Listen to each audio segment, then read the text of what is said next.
बिस्मिल्लाहिर्रहमानिर्रहीम। आज का जो हमारा टॉपिक है वह है होम्योस्टेटिस इन प्लांट्स। तो homeostasis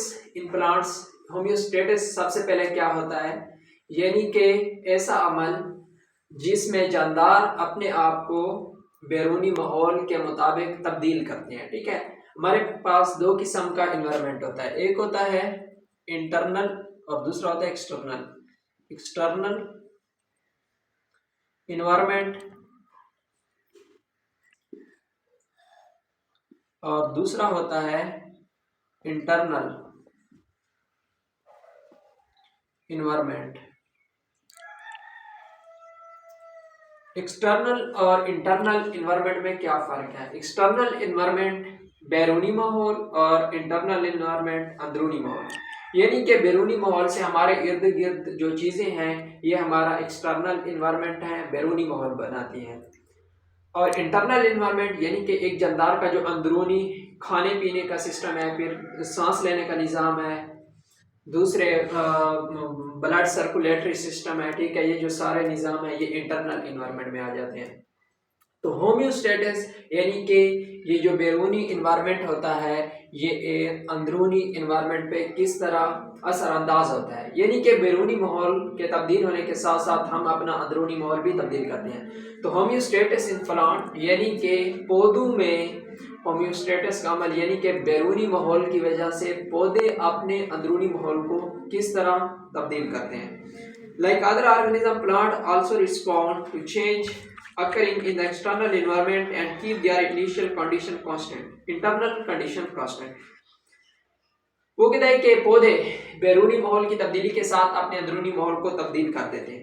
osmo regulation in plants, तो पहला जो अमल है वो है ऑस्मो रेगुलेशन इन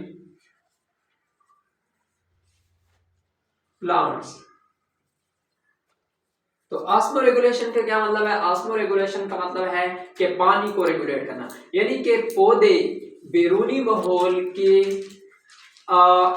बैरूनी माहौल से अपने अंदरूनी माहौल में जो तब्दीली लाते हैं सिर्फ पानी की बुनियाद पर। ठीक है, यानी कि पानी की कम मिकदार वो अपने बॉडी को प्रोवाइड करते हैं या उससे कम मिकदार खारिज करते हैं। तो इस लिहाज से ठीक है, on the basis of the availability of water, पानी की बुनियाद पर there are 4 groups of plant, पौधों की 4 किस्में हैं, यानी कि पानी को जज़ब करने के लिहाज से पौधों की 4 किस्में हैं।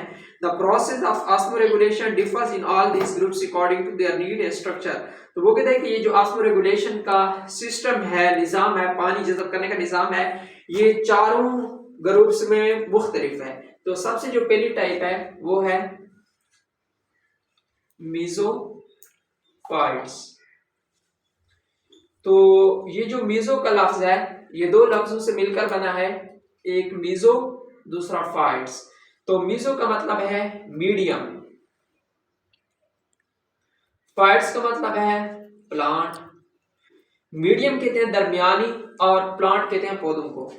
तो meso, medium, phytes plant are the terrestrial plants which live where sufficient quantity of water is available. वो कहता है कि ये ऐसे पौधे होते हैं जो ऐसी जगह पर उगते हैं जहां पर उनको काफी मिकदार में पानी मुहैया होता है। दे absorb water through their roots. Insufficient supply of water, the stomata are kept open to promote loss of excess water. When they face a shortage of water, they control extra transpiration by closing their stomata. Most of their body surface is covered with a waxy cuticle which prevents water loss. Example of mesophytes are maize, clover and rose। अच्छा, वो कहते हैं कि ये जो पौधे होते हैं ये ऐसी जगह पे पाए जाते हैं जहां पानी ज्यादा हो, इनको अपनी मिकदार के मुताबिक पानी मिल सकता हो, और इनकी जो जड़ें हैं वो पानी को क्या करती हैं, जमीन से जज़ब करती हैं। फिर जब इनको पानी की मिकदार अपनी जरूरत से ज्यादा मिलती है, इनके जो पत्ते होते हैं उन पर छोटे छोटे सुराख होते हैं, उन सुराख से ये पानी को क्या करते हैं, खारिज करते हैं, जो इनकी मिकदार से ज्यादा होता है।